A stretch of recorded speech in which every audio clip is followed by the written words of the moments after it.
Hello everyone and welcome back. Today I want to talk about an important topic as TCG players that I think all of us can relate to, but some impacts more than others. And that's kind of the psychology of top decking, right? And how the aspect of top decking and related aspects of the TCG world affects us kind of neurologically in our brain, right? I want you to imagine yourself kind of not having many resources in your hand. The board is in a state where it could turn either way, and then you just draw that card, that one card that you needed the most.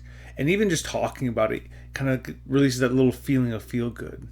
And I really want to talk about kind of why does top decking feel so good, and the good and bad side of that, and how that could impact us, and also how it could impact individuals that already have maybe a predisposition to seek out dopamine-based experiences, whether that be individuals with kind of ADHD are looking for those quick dopamine hits, or other individuals that may be seeking some kind of sensation-seeking based and risk-based sensation seeking, right?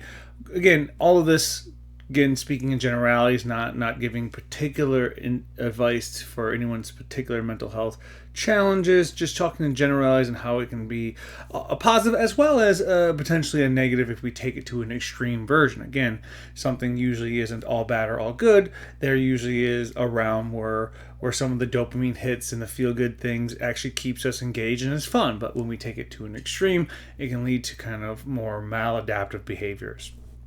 So I really want to talk about why top decking tends to be this emotionally intense situation. Well, first of all, we got to talk about the kind of randomization of the deck, kind of the variance of the deck. So when we draw a card, we're kind of drawing it at kind of a random or a variable reward schedule, right? We don't know the exact time we're going to draw the cards we need, because we need different cards at different times, right? And we don't know how cards are stacked in our deck unless we're stacking our deck.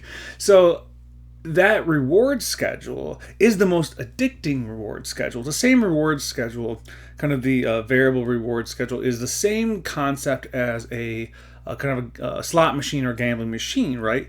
We don't know when we're going to draw it, and we don't know when it's going to come, and our brain really gets addicted to the kind of unknown aspect of kind of that reward pattern, right? And when we do hit it, our brain really likes it because it's a surprise. It's that the dopamine hit becomes more intense when we're not expecting it, right? And when we can't predict it, it really is an intense experience, right? It can lead us to feel euphoric. It really impacts our memory and impacts how we even play the game, right? We can actually find ourselves replaying out risky decision making inside of the game because the last time I did it, I got that big dopamine hit, so my brain goes, do that thing again, right? And then, why does it become somewhat addicting or can become unhealthy? Well, we really have to break it down into this kind of aspect of the uncertainty, right? We have the draw stage, the mulligan stage, the matchup with the person across from me, the pairings inside of this. There's so many variables inside of the tournament play, whether it be league or casual play with friends or even big tournaments, that we can't account for all those variables. The randomization of our deck, we can't account for those variables. So again, the stage is set for intense dopamine hits, right? Because again, these things mirror that kind of variable ratio system of the randomization of like the hits you're gonna get, right? Whether it be that the intense dopamine hit from drawing the right card, or the great dopamine hit you have because the deck you chose to play in that tournament has an amazing matchup with the person across from you. As soon as you see them ink that card, you get that hit of dopamine, right?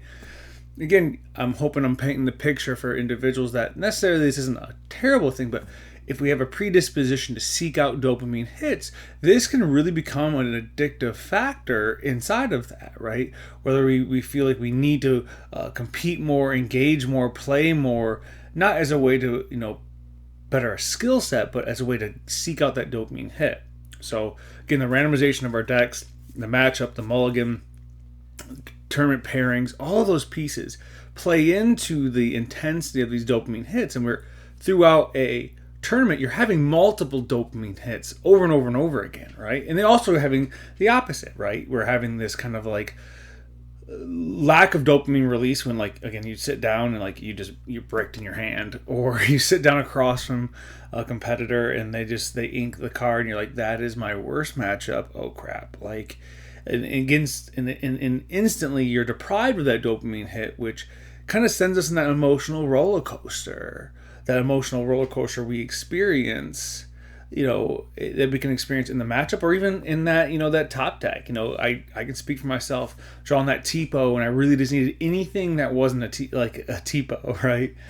And that big letdown, and that has an impact on us, right? What I mean by that is that in the long tournament formats, that can make us feel like we're having an emotional roller coaster, and that also can lead us to engage in more sensation-seeking behavior, make poor choices inside of the game. Again, just looking on how just dopamine's released. So your deck variance plays into that. The tournament structure and just TCG in general plays into that dynamic. And, that can really lead us to have this perspective that we're like addicted to cardboard, but we're really just addicted to the reward schedule. We're really addicted to the hits of the dopamine. While in some ways keeps us engaged in the hobby, keeps us happy playing, but can be taken to an extreme where mood shifts can be very intense, whether it be almost like intense joy, almost euphoric, all the way down to anger, rage, and extreme intensity because we didn't get that dopamine hit. And those are the extremes I'm talking about, is this aspect of the extremes, because it's important to understand how the game impacts you emotionally and neurologically, so then we can manage that effectively. And again, so like that dopamine, ups and downs and crashes can impact our mood, concentration, focus. It can lead to tilt. It can lead to negative self-evaluation, kind of like, blaming ourselves. Like, I always have bad luck. I'm terrible. They